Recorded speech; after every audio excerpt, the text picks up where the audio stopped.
The International Organization for Migration (IOM) reports that the number of migrants entering Yemen via Gulf of Aden exceeded 77,000 this year, up from 73,000 in 2022. This report tells more details.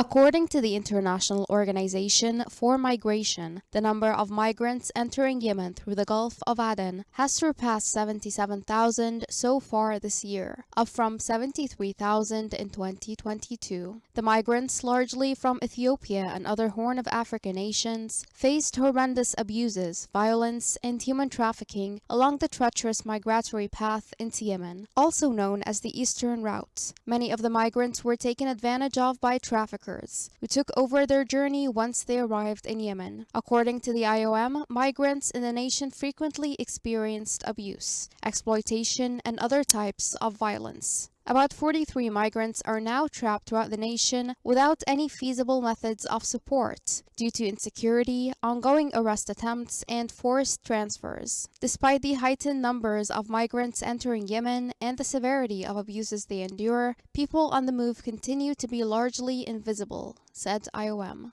According to the International Organization for Migration, the only secure way for stranded migrants to return home is through the voluntary humanitarian return program. This year, the IOM has already helped 5,631 migrants return home, 5,572 of whom are Ethiopians. However, rising demand has outstripped existing supplies. In June alone, the IOM received requests for assistance from thousands of migrants attempting to return home. Due to a shortage of funds, the organization must temporarily postpone the registration of new requests. IOM made an urgent plea for additional funding to assist migrants, saying that if more funds are not secured, the VHR program and other types of life-saving support may have to be discontinued. Yemen remains a transit nation for tens of thousands of migrants traveling from the Horn of Africa to Saudi Arabia, despite years of civil conflict.